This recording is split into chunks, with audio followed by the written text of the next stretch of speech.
Hello there, Rob here, and we are back to another Dev Diary video talking about the future of New in Town and specifically exploring the dimensions of New in Town that will make up the Dimensions Saga and eventually the future of the New in Town data pack story as a whole.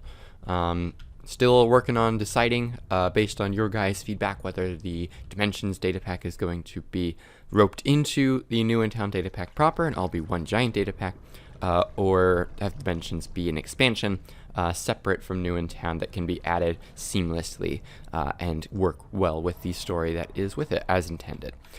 So, last episode last Dev Diary I should say, we explored the in-between a little bit and found some portals to the Tempest and the Buried Ocean. Still working out kinks with the portals, but that's okay. Even though we left off in the Buried Ocean, this Dev Diary, we're going to be exploring the Primordial Desert that we are in right now. Reason being, for the most part, there is a bit of a Minecraft bug that is affecting the Buried Ocean more so than any of the other dimensions right now. So, unfortunately, exploring all of the Buried Ocean is kind of out of the question, because a couple of the biomes just crash the game currently. So hopefully that gets fixed soon. But regardless, the Primordial Desert appears to be more or less safe, so we're going to go ahead and give this a shot and try exploring it. So, of course, you reach the Primordial Desert in the same way you reach any of the other dimensions, by going through portals in the in-between, and that allows you to come to this massive, endless desert. The Primordial Desert is a super warm dimension, super hot dimension. Where's the water bucket? Give me. Thank you. Which means you cannot place water. So the water that is in this portal is the only water you're going to find for quite a long ways. Any water that you find naturally generating is going to have to be taken very good care of, because if it dries up, if you touch it too much, or if you move it and get rid of it, then it's gone for good. So this also means that this is the only dimension that you can become trapped in, theoretically, if somebody were to take the water from the portals here. So, very dangerous dimension. It's probably one of the most dangerous, even though the Buried Ocean has a lot more drowned and trident-wielding drowned. The Primordial Desert is it's harsh. As you can see here, we've got wild Hoglands exploring the entire desertscape. So these will spawn naturally all throughout the Primordial Desert, except in 2 biomes. And we got lots of rabbits. But beyond that, there's not a whole lot. We got dead bushes and cacti. So exploring the Primordial Desert, there's lots to do, but it's far between. A lot of it is hidden, but there's all kinds of cool things to discover and explore. So let's come over here first to the piglin settlement that we've got over here. So here in the Primordial Desert, the piglins, instead of living in bastions and things and being kind of ruined and desolate, they have nice little settlements carved into the kind of underground in the sand, a little bit depressed into the desert. We've got a couple of staircases that can spawn to take you down in there, but of course the settlements are guarded by piglin brutes. So let's change the time of day. Sunset. I don't know why I did that. Anyway. So we got piglin brutes guarding the settlements, but if you either handle them or lure them away, and you want to explore the rest of the settlement, then you can come down here. We've got a couple of different types of buildings. So this is like a cook's house or workshop or what have you. We've got the central well, of course, pretty standard for villages. We got normal piglins wandering about. You can trade with them like normal. They do just have normal barter loot tables. Unfortunately, bartering is handled globally instead of individually, like death loot tables. So I could incorporate a way for them to have different barter loot tables, but it would make it incompatible with any other packs that want to do the same thing. And for that reason, I'm not going to do so. This is like a Stonecutters or Sandstone Cutters workshop in here. We might explore a couple of these settlements in case this one doesn't have all the structures we want to show you. Let's see, yep, another cook, another stone cutter. We've got this tower here that takes you just above where the piglins can kind of look up, and it includes a chest where we've got some of the piglins loot. So not super duper powerful. It's kind of got a mix of ruin portal type stuff. So you've got some golden tools and things, some of which are enchanted. Oh, all of which are enchanted. And then you've got some crimson fungi and stems, and mostly sandstone. If we come back down here. Hey there! If you're enjoying this video, please remember to leave a like and share with your friends, and to subscribe to keep an eye on when new videos come out. If you want to get involved with the community, you can join our Discord server, where you can also learn how to get involved with the New in Town Dimensions beta release for 1.17, or you can follow me on Twitter. With all that, thank you so much for watching, and back to the show. And yes, the houses can link with each other. So obviously this Stonecutters Workshop has a pile of sandstone here, which kind of acts as a sort of natural wall, but you can climb over it. If there are two houses next to each other, they'll kind of become a duplex type situation. Ah yes, here's a house right here. So it's got a little bit of gold ore, and then some more chests with loot in here. So crying obsidian, golden apple. So fairly minimal loot. But can have some decent loot. Let's see, if we look around a little more, we should probably be able to see, perhaps, here's another house, some more golden apples, that's kind of nice. And let's see here, it doesn't look like any dead end pieces were used, so we'll need to explore a couple of more settlements as we're flying around, but that's okay. So let's see here, what do we want to show you next? I want to save kind of the coolest stuff for last. I suppose we can kind of jump in. So this dimension is currently the only one of the... Oh no, that's not true, the Tempest does too. But this dimension has noise caves, so it can create these great big carved holes in the desert landscape, which is really, really cool. But the coolest thing about them, let's come over to, I think over here I saw, yes. So right over here, we have some soul sand and some bone blocks here. So this is kind of like supposed to be a fossil sinking into some quicksand type situation. And it works similarly to azalea trees. So if you follow the sandstone all the way down, then you will eventually reach a cave. Not a special cave. The cave biomes, of course, aren't introduced yet. But we can come straight on down here, and it'll take us to a cave. This is a ravine, but I think it's actually going to take us all the way down here to deep slate level. So let's go ahead and that was not the button I wanted to press. I want to get some night vision on. There we go. So this takes us down to deep slate level, just below Y0, and we've got some weeping vines kind of hanging down from the soul sand that you follow all the way down here. But if we take a look, let's see what our coordinates are. We're at -28 right now. So we're going to keep going down. Maybe we'll explore this cave a little bit more. We've got some redstone down here. Some pretty good diamond odds. That's kind of nice. A little more redstone. Let's see if we come on down here. Some more diamonds. We got some gold going on down here. But we can keep going on down. Travel all the way down here. And this is a pretty good spot. Let's take a look at our coordinates now. -119. So the bottom depth for the Primordial Desert is -128. So that is a lot of ground, underground rather, to cover. And that's kind of the big draw of this dimension. It is incredibly deep. There's tons and tons of mining to do, and I'm hoping to incorporate all kinds of new cool stuff into the underground to make it worth exploring this huge expanse. One of those things you can see right here is a special kind of dungeon. So there's going to be a couple of different variants. Right now there's only 2, but it's got some random ruin to it and a spider spawner right here. It looks like this one happened to generate without chests, which can happen, but normally they would generate with chests. Let's see if we can find, here's one of the other variants right here. They're a little more common right now than they're going to be. You can see about like 5 right off in the distance there. This is just obviously for testing right now. If we come in here, this one has husks. No loot right now. Again, they're still kind of, I'm still working on the variants, so we still have lots of testing to do in that regard.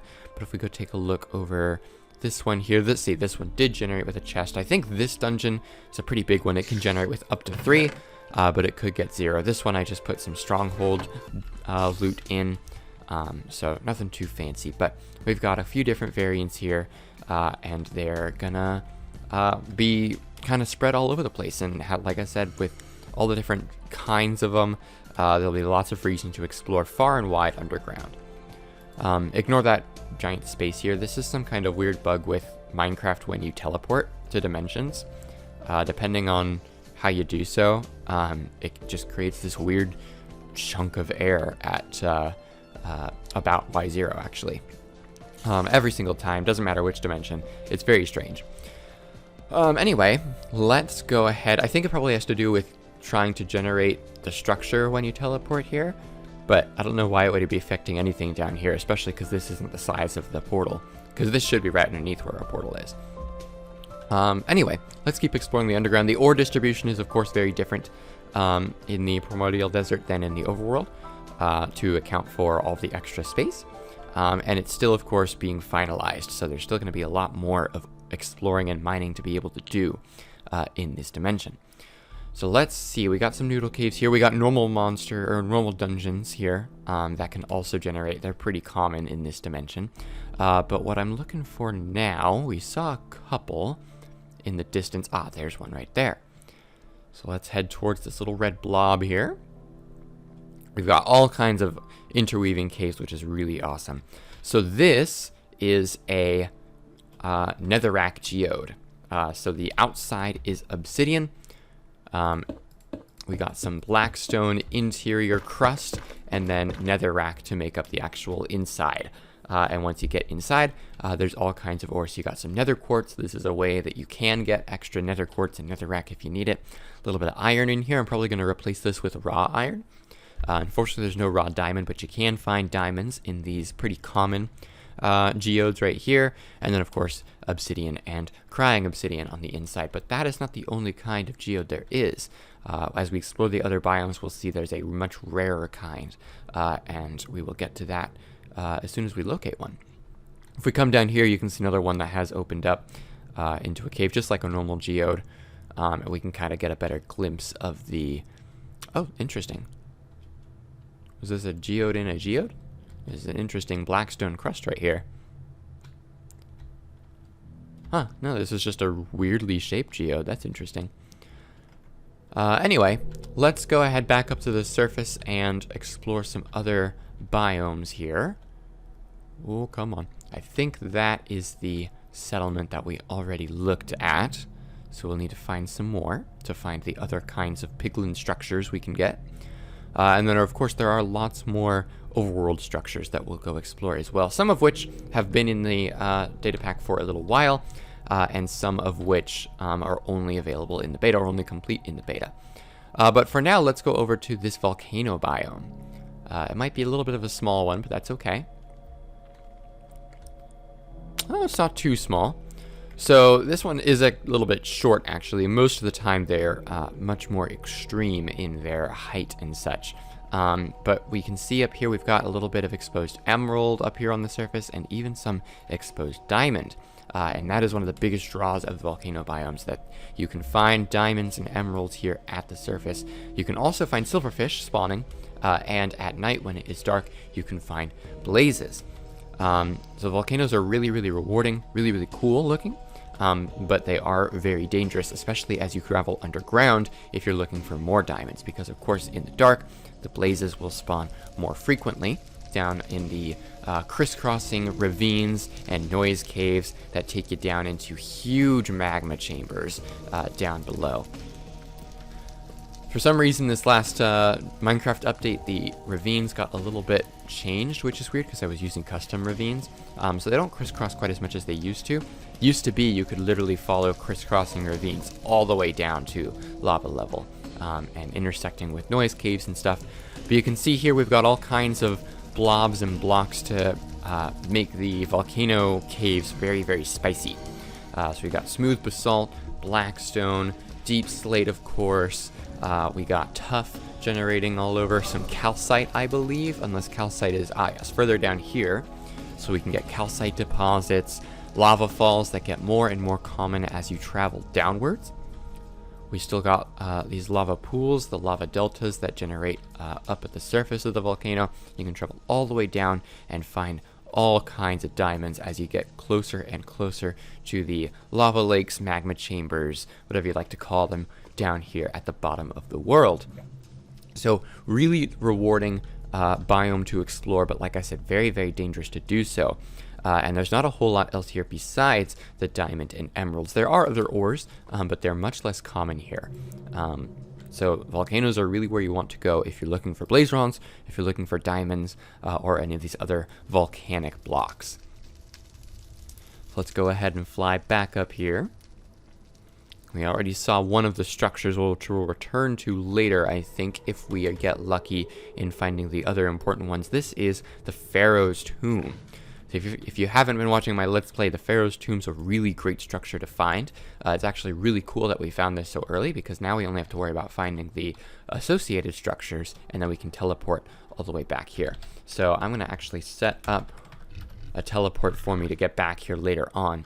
But let's take a look here. So we got a sign here: whosoever desecrates this tomb shall never know my riches. We've got this nice sandstone pyramid with a quartz on top, and this keyhole right here, which we'll have to get back to later because we don't currently have any keys. So let's go ahead and just fly around, explore the desert some, and see what we can see. I think we'll probably go this way. Oh, look at that. We're already getting lucky. We'll go check that out in a second. So this right here, I'm going to grab myself a sword, is one of the Nazca lines. This one happens to be a spider. So these blackstone buttons kind of form the shape of a spider. So I call it, of course, the Nazca spider. And for the most part, these seem very innocuous. You know, there's nothing underneath them. If you dig down beneath them, you're not going to find anything special. In this case, there happens to be a dungeon beneath it, but that's completely coincidental. If we come back up here, you'll see that there's nothing underground and no real reason to worry about it. In fact, you might even just ignore it or break the buttons altogether and lose where the Nazca site is. But if we summon a spider and kill it right here on the chamber, then or right on the Nazca symbol, then a chamber opens up beneath it. We can come on down here and discover that there's more spiders, some spider spawners down below this pit of cobwebs. We can go ahead and break these. Oh, fight the spiders off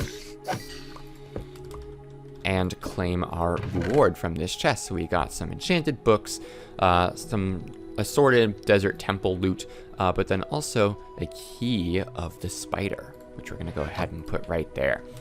So that is our first key, but we're going to actually need 3 keys in order to open the Pharaohs Tomb. So let's continue exploring the desert here. We've got another biome over here, the second to last biome that you can find here in the Primordial Desert, the Oasis. They're not terribly rare, but they are quite small. This is the only place where you can find naturally generating water. Sometimes on the surface. This appears to be a rather small oasis, so there's not much here on the surface. But if we go down below, we should be able to find a couple of springs sprouting, as well as theoretically some lakes, although I don't see any, which is interesting. It is a fairly small biome, so maybe we just didn't get very lucky with our lake rolls this time. Let's see, is that one of the geodes that we care about? We probably should have gone back to the volcano because we didn't find that other kind of geode yet. This might be it though. Ah, yes, so this is the rare kind of geode. It spawns mostly in dunes and volcanoes. The dunes being the large hills that are all across the desert. They are technically a different biome so that they can have kind of rolling hills. And in these rare geodes, which from the outside of course look just like normal ones, you can still find nether quartz, crying obsidian, but then you can find nether gold and netherite, or rather ancient debris. So this one happens to have 2 or 3, it looked like, maybe just 2, which is really, really good. There's, I believe netherite also generates in volcanoes normally, but these geodes are going to be one of the best ways to get them in the entire dimension. So let's go ahead and climb back up to the surface of the oasis, and we saw, of course, there's another Piglin settlement here, so we'll see if we can find some of the other structures that can generate in Piglin settlements. There's namely one more that I want to show you just because I think it's really cool. Alright, let's come back on over here. So it looks like just one staircase down in here. It does look like we're going to have the other kind of structures. Looks like there's two that I forgot. So if we come over here, we have a gold workers or smithers workshop, Piglin Smith, who here is represented by a brute. He's got a block of gold here, and then an anvil and a grindstone. Over here, we have the gold mine. This is a very rare structure, but it is filled with tons of gold ore and 2 piglin brutes to protect it. So if you come all the way down here, we've got tons and tons and tons of gold ore. Great way to get it, but of course, we are in a piglin settlement, so the brutes will attack you on sight, but if you break any of this ore, the normal piglins will as well. I think there might be one more structure. I'm not quite sure. We can take some more look at the loot. So you can get sometimes netherite scrap pretty rarely from these chests here. And of course the chests themselves are fairly rare. They only appear in 2 of the structures. Let's see here. We've got a tower there. Okay. So yeah, that pretty much covers the piglin settlements. Sometimes if there isn't room for a particular structure to spawn, then it will instead put just a small wall of gold ore with a lantern. So we'll keep an eye out and see if one of those happens to show up. But for the moment, we'll just go ahead and continue exploring, trying to find more of the Nazca chambers here. As we explore, we'll see there's other structures to locate as well. Namely one that I'll show you, as well as one more biome. We can check this piglin settlement here and see if he's got the... Oh, that's right, there's lots more piglin structures to show you. Oh, that stair generated kind of funny. That's a little silly. We come down here. Ooh, right over a ravine. That's dangerous business, guys. Let's see. One over here. Okay, you can get redstone up this high in the Primordial Desert. We might be in a dunes biome, which would explain it. No, they can just generate pretty high. But this is an intersection here, so it can have more roads, more intersections leading out from it, and then, of course, more buildings if it likes. Here's an example where there wasn't quite room for whatever structure it wanted to build here, so instead it went with a wall, some gold ore, and a lantern, like I was talking about. Let's see, there should be, right over here it looked like, yes, so we've got, instead of an intersection here, this is a shrine. It's got 2 piglins that spawn with it. We've got a little bit of gold, a lantern, and a cactus. And then this structure here, which of course clearly is supposed to be implicit of a wither. It's supposed to look like they are worshipping a wither. But obviously this is not the nether. This is the Primordial Desert. They have no reason to worship the tyrant or even any wither. So why is this here? That is something that you'll have to discover by exploring one of the other structures that generates here in the Primordial Desert. There is one more structure in the piglin settlements that doesn't appear to be in this one, so we'll just keep an eye out for more as we continue searching for the other structures of the Primordial Desert. Oh, and there it is. Let's come over here first real quick. So you can see here we've got some trees sprouting here, a nice little tiny oasis. This is actually a structure, not a biome or anything like that, but as you get closer you realize, oh, this is soul soil and that's glass. This is a mirage. These are jungle leaves, so it is a way to get potentially jungle saplings if you need them. One of the only, if you are far away from an actual oasis, then you can kind of still get started in terms of getting jungle logs and being able to survive here. But there's no water, of course, and no actual wood, so you do still need to grow it from the coarse dirt that is down here with these lilies of the valley. There is a block of lapis in here, kind of as a little treasure for locating it, but obviously not terribly valuable. Let's come back over to this piglin settlement. It looked like it had, yes, the last structure to show you. It has 2 of them, that's funny. If you come over here, the last structure that can generate in piglin settlements is this nice big crimson arbor. So they have collected a little bit of netherrack, probably by mining up some of the quartz, and then found the crimson fungi from the last biome that we've yet to explore for this dimension, and we're able to sprout a nice big crimson fungus. Alright, let's see. What direction do we come from? I think over there. So we'll continue on this way and keep looking for more structures. And, of course, the last biome. But we don't need to teleport there because we need to find structures, and it'll be a little bit easier out here in the desert. So this is another Nazca chamber. Obviously, this one's pretty clear. It's a creeper. So if we go ahead and summon a creeper and kill it right here, then we get a creeper face carved into the ground, takes us down into the creeper chamber. Now, instead of creeper spawners here, it is skeleton spawners.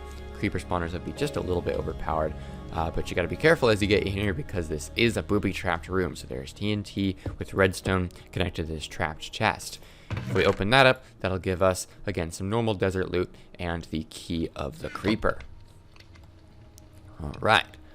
So that's this way, so we'll continue on in this direction and continue looking for the final Nazca chamber. So we've got another creeper face over there. Unfortunately, having 2 creeper keys is not terribly useful, so we want to keep an eye out instead for a different shape than we've already explored. Alrighty, keep looking, keep looking. The structures are pretty common.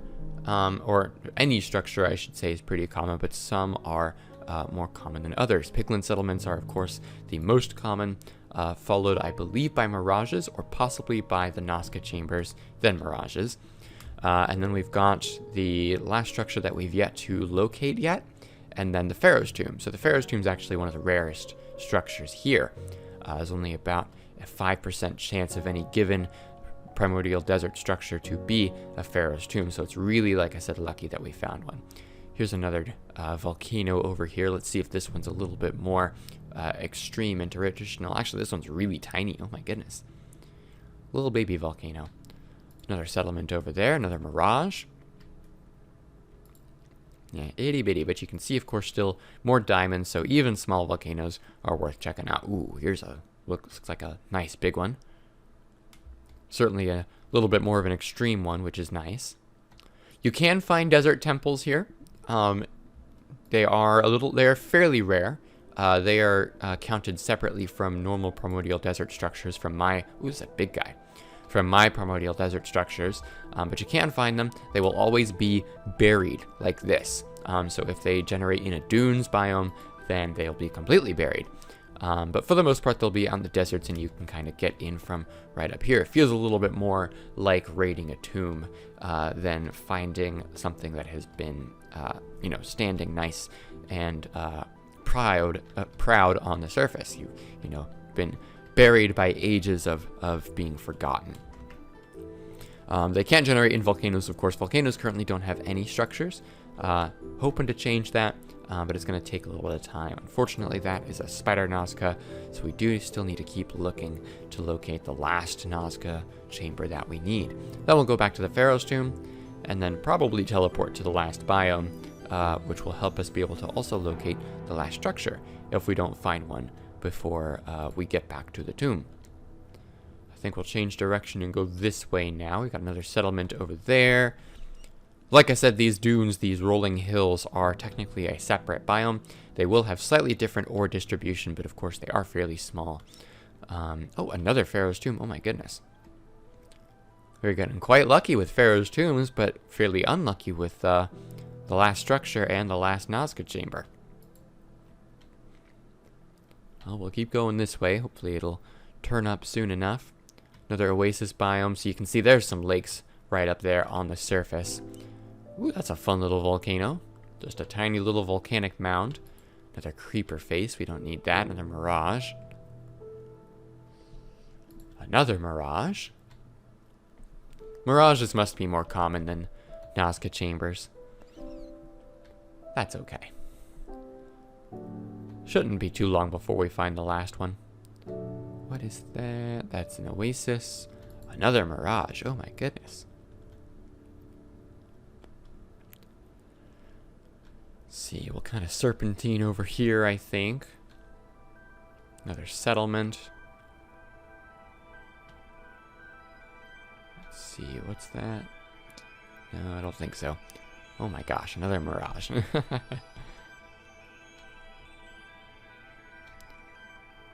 Come on. I would say I will generate one, but it actually... Oh, well, let's explore this first since we're here. So this is an obelisk, obviously. They're a fairly rare structure in a fairly endgame... Oh, there's a second one over there. I say fairly rare, but there's... Anyway, fairly endgame structure. So it is one of the Illager locations. The Illagers are the main antagonists of the Dimension Saga, and this is one of their naturally spawning dungeons that you can find in the Primordial Desert.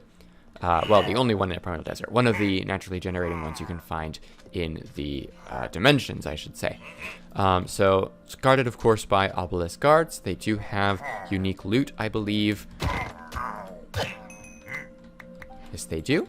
And then, of course, they've got unique loot in their chests. It looks like I didn't save this particular room correctly. That's okay. If we come up here, we should get some different ones. Yep. So we've got some pretty nice loot in here. Emerald, diamond, gold. Got some soul torches and an obelisk field report number 2. So if we take a look in here, you can see they've got some mining teams and are importing materials from the In-Between and the Tempest, establishing themselves in this obelisk. So this is one of the, as I said, collectible lore books that you can find and get an advancement for if you find them all. If we come over here, we have the advances in technology. So we can collect all of the field reports from the obelisks in the Primordial Desert, of which there are 6, in order to get that advancement and to fully understand what the Illagers are doing here. I'm not going to read any more, but we'll collect any more that we find. This is an armory room. This is where that Vindicator came down from. This room, I believe, would normally be populated by just the one Pillager, one Vindicator. And then there's one Vindicator up in the armory. Possibly 2, actually. The other one may have climbed on up here.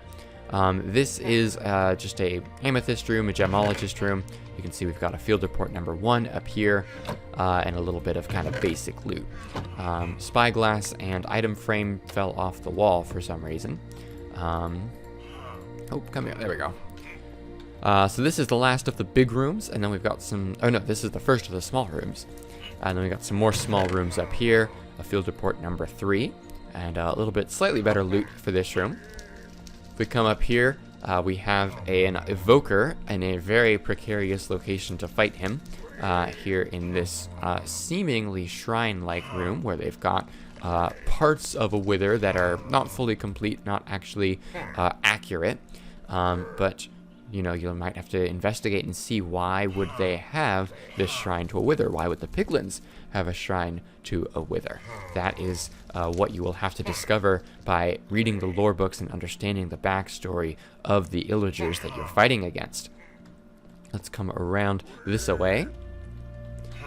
Here we have the boss room for the dungeon. So there's 2 kinds of bosses. You've got evokers and an illusioner that you could fight. They have their own boss loot table if we go ahead and kill him. And if we open this chest, we have a boss chest as well. By opening the boss chest, you get the imposing obelisk advancement for basically completing one of the obelisks. You also get field report number 5 from this particular chest. Could also be field report number 6. And you can get even totems of undying as well as ancient debris from these chests. So really, really good to try and fight these obelisks. But because of the tight space, fighting evokers in particular can be very challenging in these dungeons.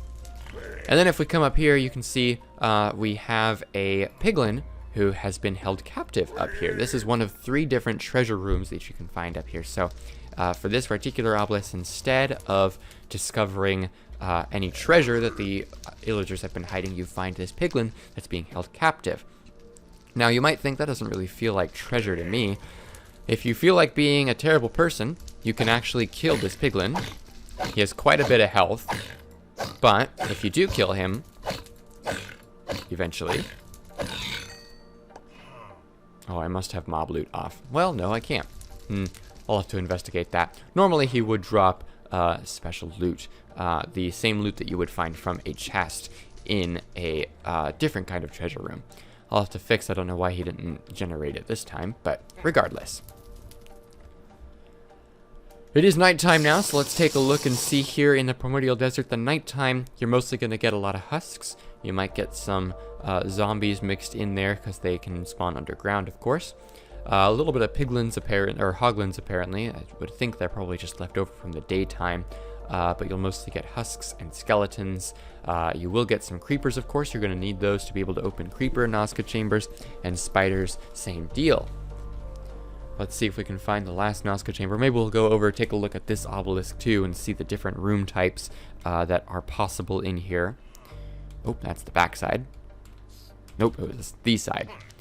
So we got an armory that generated down below instead. Looks like we get field report number 4 from it, so we only need one more, which is kind of cool. Come up here, this is a sleeping chamber. We got a field report number 3. We can go ahead and grab that just so we can kind of see what the most common field reports are. In here we've got a brewing location, gives us field report number 2, which I thought we already had. That's interesting, I don't know why they're not stacking. And then if we come on up here, we have a worship room or a shrine room, which means you might have to fight 2 evokers at once, which is very scary. Oh my gosh, there's a third one. He must be up, he must have climbed up here. No, he must have climbed down, I guess. We've got our mastermind up here, who once again has a unique loot table, as well as the boss chest up here gives us field report number 6, which should give us here. Oh, that is, I will have to investigate why that's not giving to us. Very interesting. Can we open it maybe?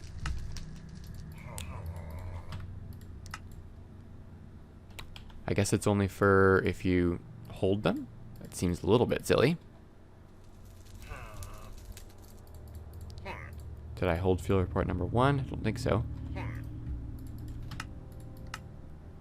I don't know how it can count if you're reading it. I think the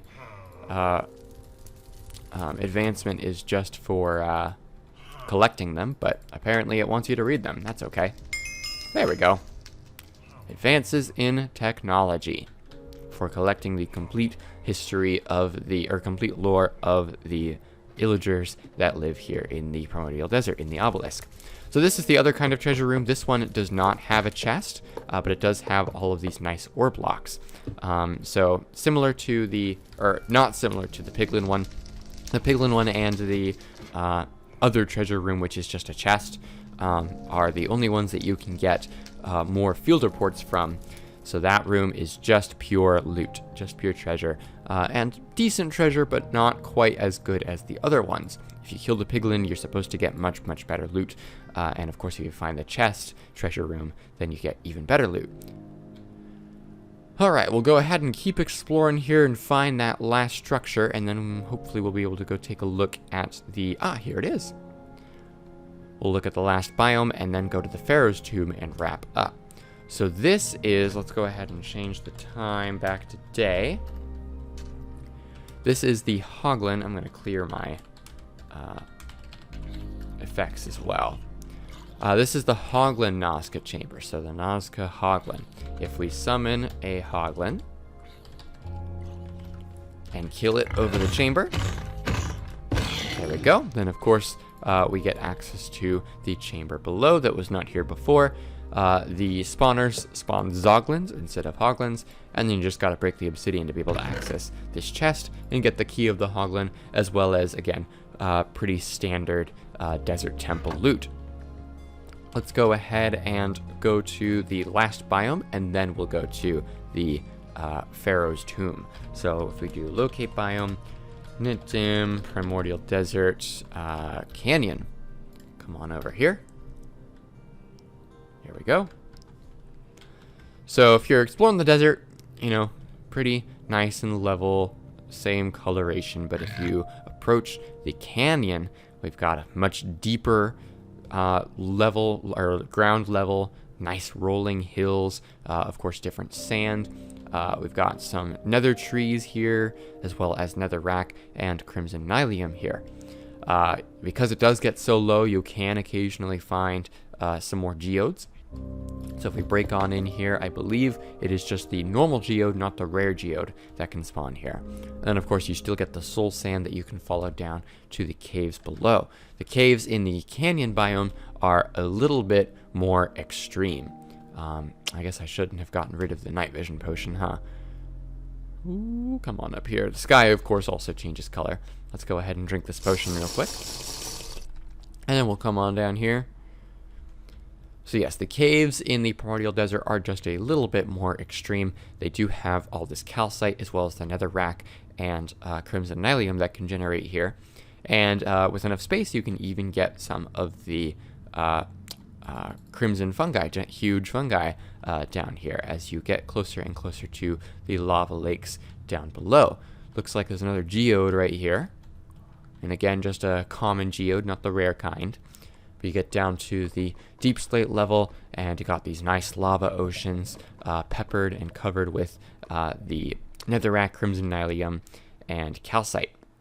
So canyons are a really cool biome to explore. The only structure that can generate here is the obelisk. So if you're having trouble finding one, it's a great place to come. And even if you're not, it's a great place to get all kinds of cool loot. And of course there is different ore distribution here as well from all the other biomes. All right. Let's see if we can prove, oh, there's a tiny, tiny little oasis here. See if we can prove that there are obelisks here in this biome. Oh, this is a cool, ooh, I like that. That is neat. This nice little spike of desert intersecting this huge canyon. Very cool. I think we're probably good with this biome, to be honest. Like I said, there's not a whole lot to do here in terms of structures on the surface. Just another place to go mining for standard mining loot. Yeah, I think we're good. Let's go ahead and teleport back to the Pharaohs Tomb. So you approach the Pharaohs Tomb, and you've got your keyhole, of course. If you've got all three of your keys, you might think, okay, well, I got to put that in there, or put all three of them in there. But that is not the case. Instead, you actually want to use first the key of the creeper to open the tomb up and be able to descend down into it. Down in this first room, we've got a couple of mummies. They have very little knockback, or they have very high knockback resistance, and move a little slower than normal mummies, and also have a little bit of, or normal husks, and also have just a little bit of extra health. We've got a spawner here, of course, that spawns more, so you'll want to take care of that. And then you're presented with another keyhole. And the key of the creeper is not going to do anything here. Instead, you want to use the key of the spider to open up to the next chamber, which, like the Nazca chambers, was not actually here prior to using the key on it. If we go ahead and use our spectator mode to travel through here, you'll see there's nothing on the other side of this wall. You do have to use the keys to access it. Down in this room, this is a little bit different if you've been playing the pre-release. The final room of the tomb has been changed slightly to have all of these pressure plates here. Only 2 of these pressure plates are important. If you find the right ones, which I believe is this one and this one, only then can you use the key of the Hogland right here. If we try it without it, it's not going to work. If we put that there, press some items, doesn't have to be the keys, I just happen to have them, but any items on those pressure plates, then you can use the key of the Hogland to open the final room of the Pharaoh's Tomb, which is the tomb itself. So similar to the top of the obelisk, that one obelisk treasure type, we have a bunch of ore blocks here, mostly gold. Got a little bit of diamond, lapis, I think there was emerald as well as iron, and then an ancient debris. And then we've got this really cool looking sarcophagus here, and inside we have the mummy itself. So we got paper, papyrus type situation, the wrappings of the mummy as well as feathers and bones. We got a little bit of nether quartz, some emerald, some diamond, just normal metals and loot and ore, some netherite scrap. And then we've got 2 enchanted netherite items. There can be 2 tools, 2 armors, a tool and an armor, but you're always going to get 2, which is really, really cool. And they'll be very well enchanted. Level 30 enchantments on them. So a mending and efficiency netherite axe on this guy, efficiency, fortune 2 and unbreaking 3, netherite shovel on here. So really, really cool loot that you can find from the Pharaoh's Tomb. And with that, that pretty much covers the Primordial Desert at this time in terms of naturally generating features. In the next Dev Diary, we'll take a look at New in Town Excavators, which is the player-built structures that you're able to build in the Primordial Desert. You purchase the excavation lease from the mayor, and then you're able to start a mine underground and build from there as you work on the story of New in Town Dimensions and face the antagonists, the Illagers. With that, thank you so much for watching. I hope you've enjoyed this Dev Diary video. If you did, please remember to leave a like and share with your friends, as well as to subscribe to keep an eye on when that new Dev Diary comes out, where we take a look at New in Town Excavators. You can also, of course, keep an eye out for the Let's Play series here. We should be wrapping up shortly. We're quite towards the end of our 1.16 run, and then we'll start our next season sometime after 1.17 launches. We have some cool updates coming to New in Town proper with 1.17, some changes to recipe books, which we'll talk about in the future Dev Diary videos, and some new structures that are going to come along with, of course, the 1.17 block. So definitely keep an eye out for that as we get ready for 1.17 to launch. We're, of course, playing in the 1.17 pre-release right now. You can see up there at the top. So that means we are getting quite close. Once again, thank you guys so much for watching. I will see you guys next time.